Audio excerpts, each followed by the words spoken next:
Welcome, everyone. My name is JV Robles, and I'll be your moderator for today. Thank you so much for joining us here at NetCom Learning. As a market leader in providing managed learning services, we're happy to host today's executive webinar on the first 10 minutes of your interview. Presenting today's topic is Vincent Suppa. Vincent teaches graduate business courses at New York University, is an efficiency hacker and a certified executive Six Sigma Black Belt. He specializes in working with pre-IPO startups, helping them to position themselves for public offering, acquisition, or merger. Vincent worked in Asia as an expat, as well as in the U.S. high-tech industry and European telecommunications sector. Self-described as a part of Generation Flux, he is the founding president of HR Avant-Garde. Please bear in mind that this is an overview of a very robust topic, and we do offer a collection of technical and business courses that can be tailored towards your specific needs. If you are interested in speaking further with a subject matter expert, you can absolutely make an appointment with one of our learning consultants on our website, netcomlearning.com. Now, I'll just give you a quick overview of the logistics before we get started. To start with, you have the option to adjust the window size to your liking. You can simply hit the escape key and find the zoom button on the top left corner on your GoToWebinar viewer, which is right up here. Everyone has been muted as well, except for our presenters today. A PDF of today's slides will be going out in the handouts section in just a few moments. Please feel free to submit any questions you may have for the presenter here in the questions pane, and we will address them at the end of the session. Today's session is also being recorded, so you'll get free access to this recording in the next 24 hours via email. Now I will just take a quick moment to show you where you can access this recording. If you go to our website, netcomlearning.com, on the right-hand side, you could click on Free Webinars tab. Here you'll see all of the upcoming live webinars and events for the next few months. Down here, you will see recently completed webinars. You can sign up for as many as you want, and feel free to check out our promotions as well for this month up here. We do have $500 American Express gift card for any Microsoft technical class or private class enrollment, as well as $500 off for these hot deals in December, including PMP, CompTIA, and CISSP to warm up your holiday season. Now, without further ado, I will hand it over to Vincent to present today's topic. Thank you, JV. I'm very happy to be here today. Hello, everyone. The least you need to know about the first 10 minutes of your interview. It is my hope to give you very practical advice that you could immediately begin using to improve the quality of your professional life. Let's get started. Today's agenda is going to cover several topics. We want to understand why the first 10 minutes of the interview carries more gravitas than the last 50 minutes. We will talk about an interview technique designed to start the interview before the candidate even knows it has begun. 4 successful things that an interviewer needs to find out about you, and then 3 important questions that you need to ask to conclude your interview. Now, the successful interviewer needs only extract 4 very specific data points. Can you do the job? What will you cost us? Who are you? And will you fit in? What is the translation of that? Well, what are your knowledge, skills, and abilities? What are your salary requirements? What are your values? And of course, what is your business philosophy? Now, everyone should have a business philosophy, but the majority of people are not able to articulate one, and even less actually have one documented. I have my own business philosophy. It is on my LinkedIn site, and at a minimum, I encourage everyone to have a business philosophy that they actually write down a few bullet points, and it will be a rich source of information to discuss during your interview. Now, the goal of the interview is to sell yourself, evaluate the position, is it right for you, and then you always want to get commitments for pursuing the next steps, and then, least importantly, but still vital, the person interviewing you, you could add that person to build your own network, even if you do not get that job. Now, what to bring? Well, you want to bring extra copies of your resumes. It's just for the convenience of the person interviewing you. Bring several. If applicable, bring business cards. And I always suggest have the references that you're going to use already listed under separate cover. Often after the interview, if it went positively, you'll be asked, can you provide a couple of references that we may contact if you could get back to us in a day or two? Well, imagine the power of immediately pulling out a sheet of paper that already has the 3 people who have already agreed to be your reference. It really talks a lot about your own personal branding. I also recommend pre-written references on respective letterheads. If you left a company, you left on wonderful terms, your boss is likely to recommend you, ask for a to whom it may concern letter of reference on the letterhead. It's just a wonderful thing to include in your portfolio. Now, what do I mean by a portfolio? Every person should develop throughout their career a portfolio. It includes sample work, projects, copies of awards you've received, even emails from customers that perhaps thought that you're the greatest thing that they ever experienced in terms of helping them improve their own value proposition.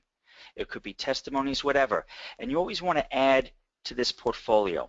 And I suggest that you constantly build one up and you bring it with you to the interviews. Now, there may not be an appropriate time for you to actually present the portfolio, but if it works itself into the conversation, if someone asks, well, you know, what makes you think that you have the skills to do the job? You might be able to pull out of your portfolio copies of certifications that you've received in respective skill sets. Of course, you want to bring your confidence, your self-efficacy. And then finally, if offered something to drink, the higher the position you're being interviewed for, the more likely you should accept it. And we'll discuss that in a little bit more detail later. Now, many people do not figure out where the job is positioned in terms of high versus low visibility, and this is very important. For example, many payroll jobs are high risk, low visibility, meaning that if you do it correctly, nobody knows who you are, but if you get one person's pay wrong, suddenly you're famous. So you want to make sure that the job has a proper balance of high visibility, high risk, and not a disproportionate amount of low visibility, high risk jobs. And this is a tool you can use to at least qualify where the tasks are positioned along these continuum. Now, the first impression, you've heard this before, it is very important. Hiring managers form opinions within the first few minutes. Now, your behavior is under scrutiny at the moment you arrive. You could be sitting in the receptionist's office or even in the elevator riding up. You don't know who's sharing the elevator with you, or even as you cross the street towards the office. So again, your behavior is under scrutiny the moment you arrive, and often that is before you are greeted into the office of the hiring manager who's interviewing you. And because of social media, people are perhaps making opinions about you even earlier.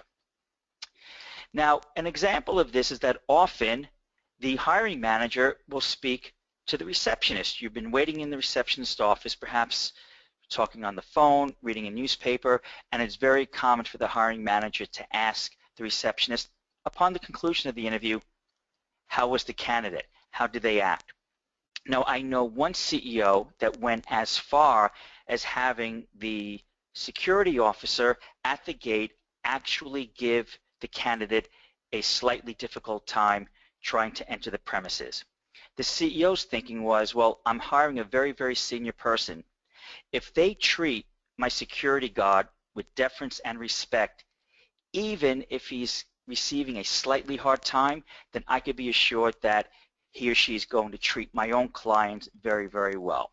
So that is a less common technique, but it is used. I know another CEO that he would actually ask, as the candidate was leaving, if the candidate could give them a ride to the corner. What was that CEO doing? Trying to see the condition on how the person kept their car's interior. Was it neat? Was it sloppy? So there are techniques that people use, and so you want to be mindful that you're always under scrutiny even before the formal interview starts. Now, number one, your introduction. All things being equal, likable people are hired more. You want a firm handshake, especially in Western culture, direct eye contact, a conservative smile. You don't want to only show the bottom teeth. right? Conservative smile. And for their convenience, always have copies of your resume on hand. And remember, huge swaths of information are being conveyed non-verbally by you, processed at the speed of thought by the person interviewing you. Number two, small talk. Be prepared to engage in small talk. It demonstrates your ability to converse with clients, executives, and coworkers alike. It shows your confidence and it puts all at ease. Now, if you only read one thing, I always recommend The Economist because it gives you the quickest time to market to come up with intelligent business small talk. Number three, regression to the mean advice would be if a recruiter is trying to place you, the recruiter may say, read everything you can about the company. But is your time an unlimited resource? So I don't necessarily agree with that advice. The recruiter trying to place you perhaps has not read everything about you that they could find on the web. They probably treated their own time as a scarce resource, as you should too. So treat your time as an opportunity cost, and the idea of Googling something about a company, reading everything about it, and just repeating back like a candidate, like a parrot, things about the company that the person already knows is not going to be a way to distinguish yourself. So for a quick time to market, if it's a public company, look at some of the financial documents, look at the income statement, look at the balance sheet, and you could ask a few intelligent questions off financial documents which really demonstrate that you are prepared, but it did not take a lot of time and you are not simply repeating back to the interviewer things that he or she already knows about their own company that you found on Google. If it's a private firm and these financial documents are not available on the web, you could ask questions that an investor would ask. You know, perhaps, do you have a healthy balance sheet? What is your liquidity ratio? Things like that, instead of items that just a person needing a job would ask. And of course, if you could find someone in your LinkedIn network who currently works for the company, that is a wonderful source of information, and you could perhaps even say, oh, I had spoken to Jane Doe who also works at the company. Number four, do not take the head of the table or sit before being invited to do so. This demonstrates how you will behave in professional situations. It shows humility and deference. And also, consider mirroring the body language of the person interviewing you. For example, if the person interviewing you is leaning in and you happen to be leaning out, it might convey subconsciously that you are not interested. If the person interviewing you is leaning back and you're leaning in, it might display subconsciously a very aggressive posture.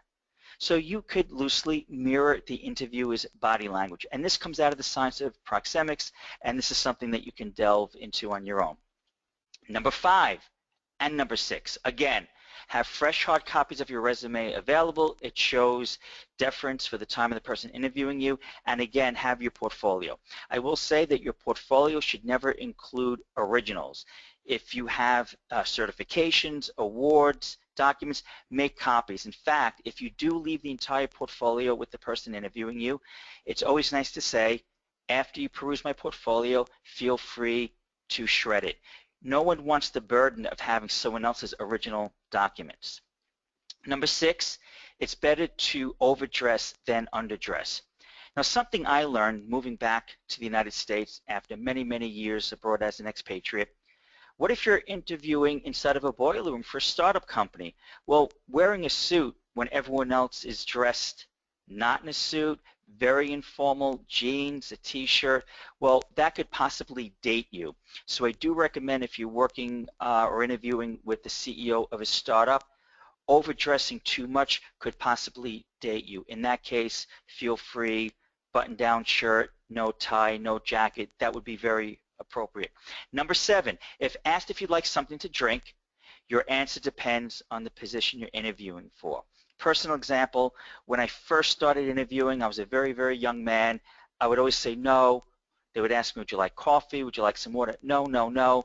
I don't want to put anyone to any trouble. But as you move up the ranks, you want to show that you are comfortable with power. So if you are being interviewed for an executive position, feel free to demonstrate that you are comfortable with power, and you could exercise it in a respectful way and say, yes, I would like a cup of coffee, cream and sugar if you can. Number eight, open with a penetrating question. How long have you been with the company? Why is the job vacant? Is it a newly created job? Or did the last person quit? Was the last person promoted from within? Right? These are very good questions that give you access to information, and it really shows a savviness on your part. Now, we talked about crunching a few financial ratios from the income statement or the balance sheet that for a public company you could easily find on the internet. And this is a great way to reverse engineer a few strategic questions. And it's a great time to market because you did not spend 3 hours again reading everything already written about the company. So if you're looking at their balance sheet and you see high liquidity, you can ask a question. I noticed that you have high liquidity. Are you getting ready to acquire another company? Or if you're looking at their profit margins for the past 5 years of their income statement, you might say, I noticed that your margins are eroding. Are you concerned about commoditization of the product or service you're selling? And is there a plan to prevent that? You look at their cash flow statement under the investment category. If you see lots of money going out under the investment category, you can ask, I notice you spend a lot of money on investment. Where is that going? I believe this is much more valuable and speaks far better to your own personal branding than simply Googling the company and repeating back everything the person already knows. Number 9, practice answers to commonly asked questions. Now, I'm not going to go through the entire list, but you do have these slides as a PDF file, so you can look at them on your own, but I'll just highlight 1 or 2. Why are you thinking about leaving your company? That is a question almost certainly you're going to be asked, so know what you're going to say beforehand. And a very common behavioral interview question is, tell me about a time when you failed at a project, or tell me about a time when you had a client that wasn't happy. These are common questions, so without memorizing exactly what you would say, have a good idea how you would answer the most commonly asked questions. Save logistical questions after you have already received a verbal offer. For example, if you're asked, do you have any questions, do not waste it on how much vacation is given for this job. No, you want to ask a question that conveys your savviness, and that's why you want to ask a business-related question. Number 10, when asked to talk about yourself, do not talk about your vacation in Cancun, but talk about yourself from a professional sense. Do not discuss politics or personal dislikes, and I might say the only exception might be that the person interviewing you is someone in your network that you already know well. Discuss your professional strengths, love of industry, or love perhaps of the industry that you're in. Or talk about something cool you just did in the industry, a meetup event, an online course. These are wonderful ways to personally talk about yourself, but from a professional sense. Number 11, become an object of interest by the questions you asked. Leave them wanting more with the quality of content you add to the interview. You can always discuss something new that you learned from your last informational interview. Now, we'll talk about informational interviews on subsequent webinars, but I want to ask, do you have an informational interview at least once or twice a month?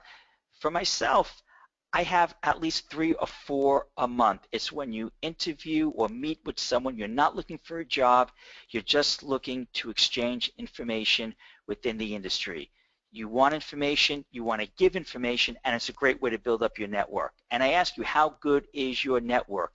Just because you have 500 people in your LinkedIn network does not mean, in my opinion, that you have 500 people in your network. Someone in your network is someone that you can call up on a Sunday night because you just sat next to someone on a plane and they want to give you a phone screening the following Monday, and this person works for the company. You can call them up Sunday night at 8 o'clock and they call you back.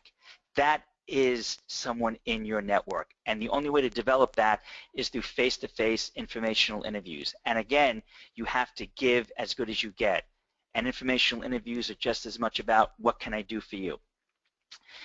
If you've referenced an article during the interview, email it back to the person interviewing you. It is a great way to extend the conversation. And of course, regardless of any horrible experiences you have had, never badmouth any previous employers or bosses, because people want to know that if things don't go exactly smoothly in the job that they want to hire you for, you're not going to badmouth them. Number 12, concluding your interview. These are very important questions. What are your 12-month deliverables? if you are being interviewed, this is a wonderful way to wrap up the interview. What you're basically asking is, after 1 year, what things would the candidate would have had to have accomplished for you to say that this was a good hire? And then if you were not able to work your portfolio into the interview yet, you could mention that you do have a portfolio with sample work, testimonies, and you could say, would you like me to leave my portfolio with you? It might tell you a little bit more about myself, and feel free to shred it when you're done. And then always ask, what are the next steps? I have many clients that call me up and say, Vin, I interviewed with this company 3 weeks ago. They haven't called me back yet. Should I email them and say, when can I hear back from you? I don't want to appear over anxious if they're just about to contact me, but if they've forgotten about me, I want to remind them. Well, I always say you have to ask before the conclusion of the interview, when will I hear from you again? If they say in 4 weeks, then you know before those 4 weeks transpire, do not contact the person. So whatever time they give you, if that time passes by several days, then that would be a time where you could be comfortable contacting them without appearing over aggressive. And that's a great way to end the interview. Now we have a few miscellaneous topics. What if you were asked what your greatest weakness is? Now often people turn the weakness into a strength. They might say, well, my greatest weakness is that I'm a perfectionist. They're told to mask a weakness as a strength. Well, 30 years ago, that was wonderful advice, but everyone knows that that's what you are, quote unquote, supposed to do. So I believe the question is no longer about your weakness. It is about gauging your level of honesty. So if asked about what your greatest weakness is, give a real sincere answer. They're gauging your honesty. And if you want a way to recalibrate it, you could say, well, my greatest weakness is I really don't have a good grasp on pivot tables in Excel, but I'm attending YouTube lectures to try to improve that skill. Another miscellaneous topic I'd like to briefly mention is that since men lived in caves, huddled around fire, we communicated by the stories we told each other. So while the analytics supports the story that you improved revenue by 30%, the story comes first because after the interview, the person interviewing you may not remember the metrics you quoted, but he or she will remember the story that you told. So tell about the time you went to the warehouse on a Saturday, you ripped your pants because a customer was in dire need, and you shipped him the part on the weekend using your own credit card because you didn't want to let the customer down. These are the things the interviewer will remember. Now we have some bonus material. I've included expatriate questions, questions for telephone screening, questions to ask about the job. So I will just highlight one question from each of these panels. And again, this is my gift to you. You could review them on your own if you're looking for questions to ask. Be aware of BATNA in deciding how hard to press if you're trying to negotiate a salary. BATNA is the best alternative to a negotiated agreement, meaning that if you are already happily employed, feel free to press negotiations even further. If you have another pending job offer, feel free to press even harder. But if you're out of work, for example, and you do not have other alternatives, then that might be a good guideline that you don't want to press that hard. Questions for the candidate to ask about the job. Again, you can look at these on your own, but I will highlight, tell me about the job's one-year deliverables. A very good question to ask upon the conclusion of the interview. Here are questions that you can ask about the company. I will highlight two. Does the firm maintain any special purpose entities? These are entities that companies design to isolate risk, and often a lot of interesting things are going on in SPEs, and they can also be mismanaged, right? It's also a potential for companies perhaps to do things that might not be entirely ethical, and sometimes they're great vehicles for companies to isolate risk, entirely above board. That might be a good question.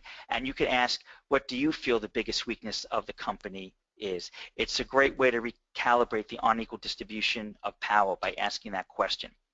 Here are some sample questions that you can ask the hiring manager. Again, I'll highlight one.